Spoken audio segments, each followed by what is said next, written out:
Assalamualaikum dan salam sejahtera. Utama TVS 16 Februari 2021, saya Kazari Afindi dan bersama rakan penyampai. Saya Mara Suji, kita ikuti laporan ini. Vaksin berasaskan messenger RNA mRNA adalah selamat untuk digunakan. Menurut pakar perubatan keluarga Dr. Mazia Ishak, mRNA dihasilkan dengan menggunakan teknologi dan tidak diambil daripada haiwan maupun manusia. Jadi benda ni dibuat secara teknologi, dihasilkan yang mana dia ada jujukan genetik mRNA. Jadi sebelum kita nak produce ni, dia kira diselaputkan mRNA tu sebelum kita bagi suntikan. Jadi bila spike protein ni berada dalam badan, jadi kita punya sel ni akan mengenal pasti ni macam COVID-19, and then dia akan dirangsang menghasilkan antibody. Ini yang akan activate atau merangsang antibody kepada COVID-19. That is the process. Beliau berkata demikian dalam rancangan Bual Bicara Sejahtera Asia terbitan TVS pada Selasa. Jelasnya lagi, vaksin yang dikenali sebagai vaksin Pfizer-BioNTech COVID-19 juga penting untuk membantu mengawal dari berlakunya penularan berterusan. Vaksin terbabit yang telah menjalani beberapa fasa ujian klinikal kebanyakannya menunjukkan reaksi yang tidak simptomatik atau tiada kesan sampingan. Bagaimanapun, katanya lagi, setiap individu yang sudah divaksin akan dipantau selama 15 hingga 30 minit untuk mengenal pasti kesan sampingan yang serius seperti pening, loya, muntah ataupun mengalami alahan yang teruk seperti bengkak-bengkak di badan yang mungkin boleh berlaku. Namun begitu, jelas Maziah lagi, kes itu masih dikategorikan jarang berlaku. Yang selepas 2-3 hari itu adalah apabila vaksin masuk ke dalam badan, dia berinteraksi untuk antibody to produce. Masa itulah kita akan rasa macam demam-demam. Sebab tu orang kata kenapa lepas vaksin ada yang demam. Sebab antibody tu dia bagus. Dia merangsang bila vaksin tu masuk, antibody kita keluar. Jadi dia nak lawan kepada benda yang aku kata macam dia kena ini COVID-19. Jadi dia kata mesti produce antibody untuk lawan.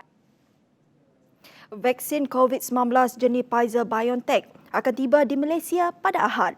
Sementara pelaksanaan program imunisasi COVID-19 kebangsaan akan mula dilancarkan secara berfasa pada 26 Februari.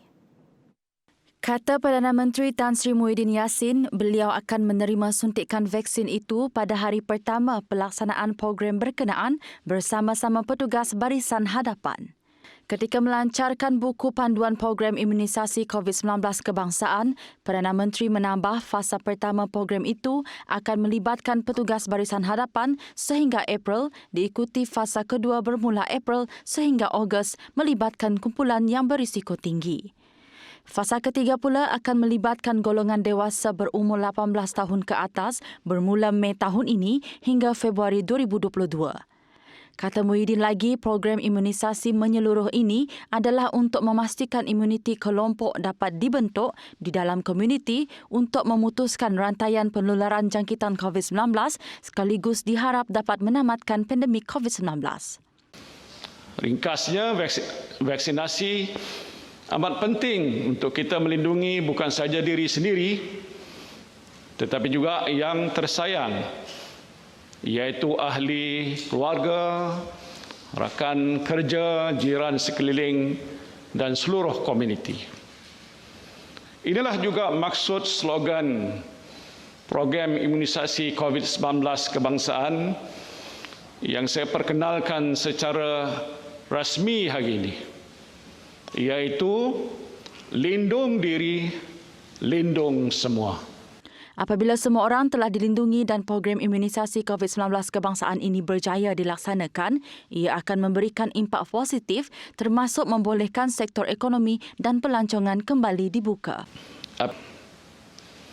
Inilah yang saya maksudkan apabila saya katakan bahawa vaksin COVID-19 adalah antara sinar harapan kita yang paling utama untuk kita menang dalam perang melawan COVID-19 ini.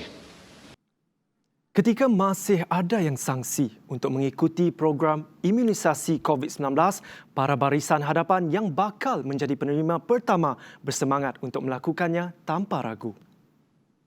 Menurut Guru Sekolah Kebangsaan PAUN Temaga Sematan, Sofina Litinyoeb, sebagai seorang pendidik, beliau telah bersedia untuk menerima vaksin kerana beliau percaya inilah satu-satunya inisiatif yang memungkinkan kembalinya sesi persekolahan seperti biasa. Saya berpendapat bahawa program pemvaksinan COVID-19 ini adalah satu cara yang baik. Tentu sekali saya menerima program pemvaksinan ini untuk mempersiapkan diri saya apabila sesi persekolahan dibuka kelak. Dan selain itu, rasanya program ini dapat membantu menghalang penularan penyakit ini. Senada dengan Sofina, seorang pegawai perubatan, Franco Joseph, menyatakan vaksin ini juga kelak akan mampu mengurangkan penularan COVID-19. Saya berpendapat bahawa program vaksinasi COVID-19 kebangsaan merupakan satu inisiatif kerajaan yang cukup bagus untuk kita rakyat Malaysia. Sekiranya kita menerima vaksin tersebut, ianya akan menghasilkan imuniti di dalam badan kita. Jadi kepada orang ramai, marilah kita bersama-sama menerima vaksin tersebut agar ia dapat membantu untuk mengurangkan penularan sekaligus memutuskan rantaian COVID-19 di negara kita. Sejumlah 150 pengamal media di Sarawak bakal menerima vaksin COVID-19 pada fasa pertama yang akan bermula 27 Februari ini. Menurut Presiden Gabungan Persatuan Wartawan Sarawak, FSJA Jacqueline David Impi, wartawan juga dikira sebagai petugas barisan hadapan yang bekerja tanpa mengira waktu di lapangan demi membuat liputan. Beliau berkata langkah kerajaan negeri ini yang memberikan keutamaan kepada para wartawan adalah wajar, khususnya bagi mereka yang bertugas di zon yang telah diisytiharkan sebagai zon merah. Saya mengucapkan terima kasih kepada kerajaan negeri Sarawak kerana dapat mempertimbangkan sekumpulan kita oranglah wartawan di seluruh Sarawak supaya mendapat vaksinasi untuk batch yang pertama yang akan berlangsung pada hujung bulan Februari ini. Sebenarnya saya pun berfikir juga sebelum ni, iaitu kami warga wartawan di seluruh Sarawak pun perlu vaksinasi tersebut seperti mana yang akan diberikan kepada frontliners lain. Pada Isnin, Pengarah Kesihatan Negeri Dr. Chin Zin Hing dilapor berkata lebih 40,000 petugas barisan hadapan di Sarawak dijadual menerima suntikan vaksin COVID-19 bagi fasa pertama. Di Sarawak, pemvaksinan dibahagikan kepada 3 fasa, pengagihan mengikut kumpulan sasar yang ditetapkan. Fasa kedua melibatkan individu berusia 60 tahun ke atas dan mempunyai penyakit komorbid seperti kencing manis dan darah tinggi, manakala fasa ketiga untuk mereka yang berusia 60 tahun ke bawah yang tidak mempunyai penyakit kronik. Seterusnya, kerajaan telah menyediakan 5 kaedah pendaftaran menerusi dalam talian atau secara manual untuk orang ramai mendapatkan suntikan vaksin COVID-19 di negara ini. 2 kaedah secara dalam talian adalah pendaftaran menerusi aplikasi MySejahtera atau laman sesawang khas seperti yang tertera. Bagi pendaftaran secara manual pula, terdapat 3 kaedah yang membolehkan orang ramai mendaftar, iaitu dengan menghubungi talian hotline yang akan dimaklumkan kelak. Individu juga boleh hadir ke fasiliti klinik kesihatan awam dan swasta atau menerusi program bantuan bagi penduduk di kawasan luar bandar dan pedalaman. Maklumat janji temu seperti tarikh dan tempat vaksinasi akan dimaklumkan menerusi aplikasi MySejahtera, panggilan telefon atau khidmat pesanan ringkas SMS. Proses vaksinasi bagi mereka yang mendaftar secara dalam talian mahupun manual adalah sama, merangkumi 18 langkah. Bagaimanapun bagi individu yang menerima vaksin jenis 1 dos, langkah vaksinasi tamat pada langkah 9 dan sijil imunisasi vaksin COVID-19 digital akan diberikan. Manakala penerima vaksin jenis 2 dos, proses tamat di langkah 18.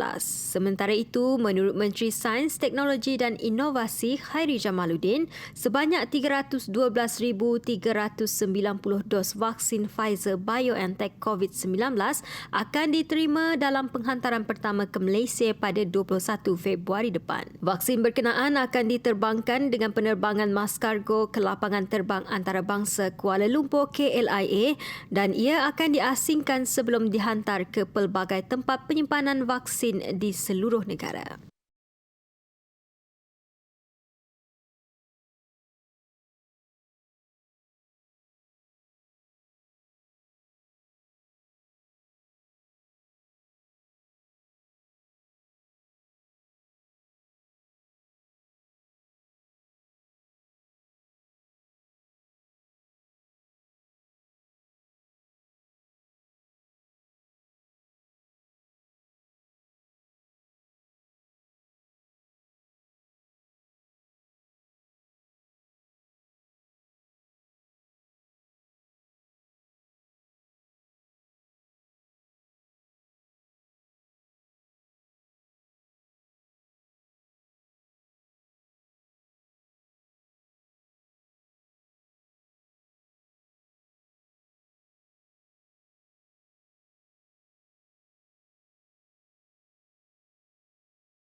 Kita beralih ke perkembangan COVID-19. Jabatan Kesihatan Negeri Sarawak telah mengisytiharkan 6 kluster baru pada Selasa. Manakala kluster Keranji Tabuan di daerah Kuching diisytiharkan tamat selepas tiada kes baru dikesan dalam tempoh 28 hari. Antara 6 kluster tersebut adalah kluster Geronggang dan kluster Mas Merah di Sibu, kluster Univista Semarahan, kluster Kampung Sungai Maung, kluster Gelong Kapit serta kluster Kidurong 2 Bintulu. Ini menjadikan terdapat 21 kluster COVID-19 yang masih aktif di Sarawak. Sementara itu, Perintah Kawalan Pergerakan diperketatkan di Kampung Sungai Maung, Kuching akan dilaksanakan mulai 17 Februari sehingga 2 Mac 2021. KKM melaporkan situasi kes COVID-19 di Kampung Sungai Maung, bahagian Kuching, Sarawak. Dan KKM mengesahkan peningkatan kes secara mendadak, iaitu dalam tempoh 12 hingga 15 Februari sebanyak 13 kes positif COVID-19 telah direkodkan yang melibatkan lokaliti ini. Pada masa yang sama, Jawatankuasa Pengurusan Bencana Negeri Sarawak JPBNS turut melaporkan satu kematian baru melibatkan warga emas berusia 83 tahun berasal dari Nangga Banjur di daerah Song Sibu. Bagi kes positif baru COVID-19 pula, sebanyak 193 kes dikesan di Sarawak di mana Sibu mencatatkan kes tertinggi dengan 105 kes. Daerah Samarahan telah bertukar status daripada status jingga kepada status merah dengan sejumlah 57 kes jangkitan tempatan dikesan. Daerah Kuching pula telah bertukar status daripada status kuning kepada status jingga. Lagi perkembangan COVID-19, Malaysia mencatatkan 8 lagi kes kematian baharu akibat COVID-19, menjadikan jumlah kumulatif kes kematian negara adalah sebanyak 983 kes. Dalam masa sama, sebanyak 2,720 kes baharu COVID-19 dilaporkan dan jumlah kumulatif kes jangkitan virus itu di negara ini adalah 269,165 kes.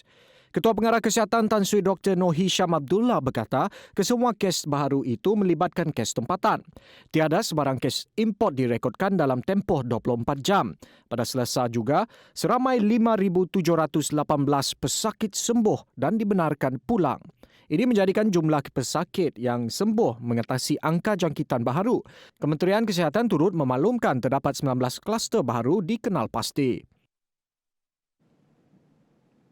Kesatuan Guru Bumiputera Sarawak KGBS menyambut baik inisiatif Kementerian Pendidikan Malaysia KPM menjadikan saluran TV pendidikan yang dikenali Didik TV KPM.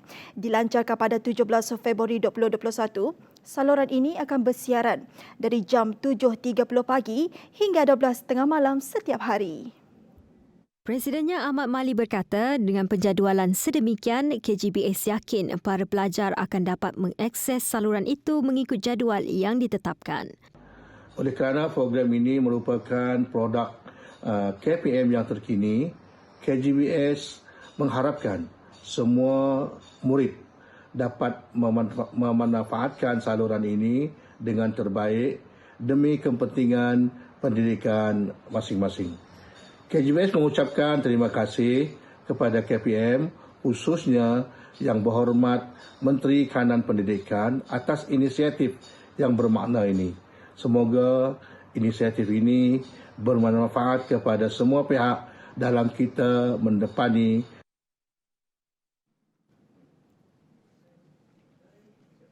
Suruhanjaya Syarikat Malaysia SSM menyasarkan 30,000 usahawan menyertai skim pendaftaran perniagaan prihatin SPPP sepanjang tahun 2021. Menteri Perdagangan Dalam Negeri dan Hal Ehwal Pengguna KPDN HEP, Datuk Seri Alexander Nantalinggi, SSM membuat penambahbaikan SPPP dengan memperluaskan kepada semua golongan usahawan B40. Sejak dilancarkan pada 23 Disember tahun lalu, SPPP membuka peluang kepada 180,000 individu menceburi bidang perniagaan. Kata Nanta, agensi di bawah kementerian menekankan ke arah memudahkan perniagaan melalui kerjasama pelbagai pihak berkaitan. Pada masa ini, SPPP menyediakan pendaftaran percuma kepada golongan B40 yang ingin memulakan perniagaan termasuk yang belum pernah mendaftarkan perniagaan. Skim ini membolehkan peniaga memperoleh akses kepada pelbagai dana dan pinjaman diperkenalkan kerajaan bagi kelangsungan operasi perniagaan mereka. Tambah Nanta, SPPP tidak lagi terhad kepada usahawan dalam kalangan belia, ibu tunggal B40 serta pelajar sahaja, malah merangkumi semua bakal usahawan golongan B40. Pemohon yang layak boleh mengemukakan permohonan secara dalam talian melalui portal EasyBiz online di pautan easybiz.ssm.com.my. Majlis Pecah Tanah Jambatan Batang Lupa di Sebuyau kira-kira 111 km dari Kuching yang dijadualkan pada Khamis ini terpaksa ditangguhkan ke suatu tarikh yang akan diberitahu kelak.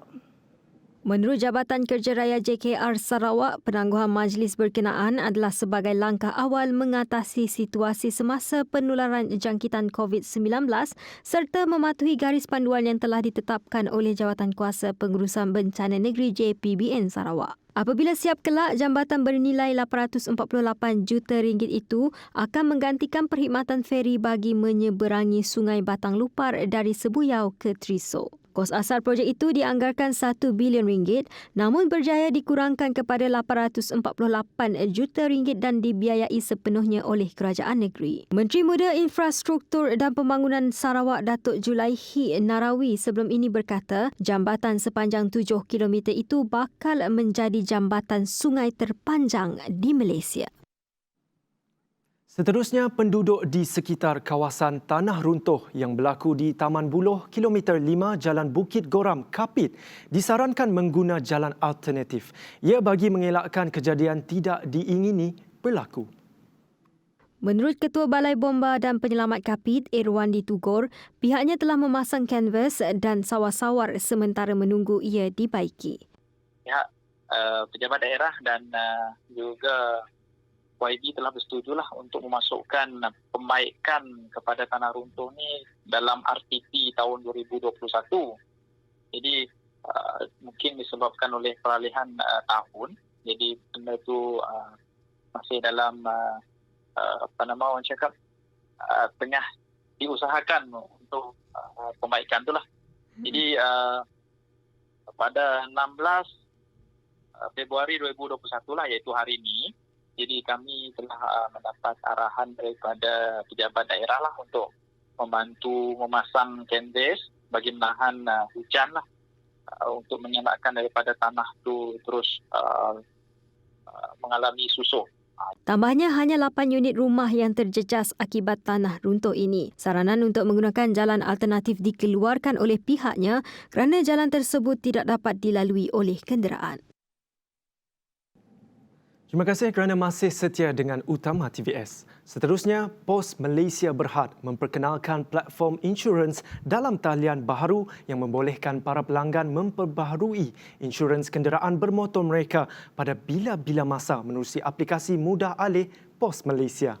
Pelanggan hanya perlu memberikan nombor MyCard, nombor pendaftaran kereta dan maklumat lain yang diperlukan untuk mendapatkan sebut harga insurans masing-masing. Ketua Pengurusan Saluran dan Pengalaman Pelanggan Kumpulan Azmil Merikan berkata, pelanggan akan menerima polisi insurans melalui email selepas pembayaran diselesaikan secara dalam talian. Tambahnya, Pos Malaysia kini giat memodenkan perkhidmatan runcitnya menerusi pendigitalan, menjadikan transaksi tersedia secara dalam talian serta di kaunter. Pelanggan juga bakal melihat lebih banyak perkhidmatan daripada aplikasi mudah alih Pos Malaysia termasuk pembiayaan, wasiat, pengiriman wang dan lain-lain. Aplikasi mudah alih Pos Malaysia boleh dimuat turun di Google Play Store, Apple App Store dan Huawei App Gallery. Sementara itu, untuk pengguna sedia ada, mereka perlu mengemas kini versi terkini Pos Mobile App untuk mula menggunakan perkhidmatan e-insurance. Sehingga kini Pos Malaysia mempunyai hampir 400,000 pengguna aktif di kedua-dua platform Android dan iOS yang melakukan transaksi melalui aplikasi mudah alih. Usaha pemuzik dan penyanyi Sarawak, Alena Murang, untuk mempromosikan muzik tradisional Sarawak serta Sabah mendapat perhatian dan pujian. Alena yang meraih anugerah antarabangsa di Argentina pada November lepas akan tampil dengan satu lagi projek, Road to Our Heritage. Menteri Pelancongan Kesenian dan Kebudayaan Sarawak, Datuk Abdul Karim Rahman Hamzah berkata, projek julung kali itu yang diusahakan Alena bersama dengan rakannya dari kedua-dua negeri akan melibatkan 3 album muzik dan 1 siri dokumentari TV. Ia bakal ditayangkan di RTM tidak lama lagi. Antara ciri menarik projek itu ialah wawancara mendalam dengan penggiat muzik mahir dan akan membawa kepada penemuan budaya tradisional tempatan serta menampilkan lokasi yang indah di Sarawak. Tambah Karim, kolaborasi Alena dengan rakan kongsi projek ROF iaitu Dr. Nadia Widiawati Madzi dari Fakulti Muzik Universiti Teknologi Mara UiTM bakal memastikan sejarah alat muzik tradisional serta individu yang menghasilkannya akan didokumentasikan untuk rujukan serta arsip pendidikan pada masa akan datang. Alena dan rakannya turut memanfaatkan platform digital untuk menghantar mesej kepada masyarakat mengenai kepentingan memelihara dan mempromosikan muzik tradisional asli termasuk penggiat muzik mahir yang membantu memelihara warisan tidak ketara itu. Sarawak United FC dikabarkan bercadang untuk menukarkan beberapa perlawanan di tempat sendiri ke Semenanjung Malaysia pada saingan Liga Perdana musim ini. Menurut Presiden Persatuan Bola Sepak Sarawak FAS, Datuk Posa Majais, ia merupakan perancangan sementara memandangkan situasi semasa COVID-19 di Sarawak masih belum reda. Lepas tu sekiranya keadaan PKP di Sarawak ni mungkin keadaan dah reda, kita akan main di sebagai home game kita main di Sarawak. Tapi jikalau keadaan ni masih seperti yang sekarang, jadi kemungkinan kita tak ada pilihan, kita terpaksa memilih mana-mana stadium di Semenanjung untuk home game.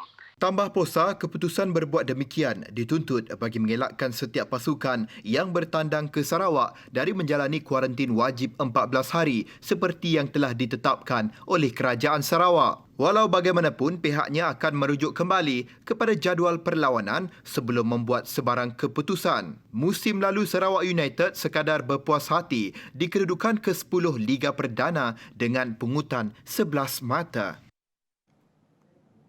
Bagi Maria sendiri, Maria suka bercucuk tanam ke tak? Ya Zarif, saya bercucuk tanam di kawasan rumah sendiri. Zarif pula? Wah, saya pun suka. Saya suka menghias juga dengan keindahan bunga dan tanaman. Bagi yang gemar melakukan aktiviti bercucuk tanam, saya pasti kehadiran robot Turtle, robot yang ditugaskan untuk menjaga tanaman. Baik Zarif, saya kira kita teruskan sahaja ke video Turtle untuk tatapan penonton. Saya Mara Suci bersama dengan saya Karzari Afindi. Selamat malam.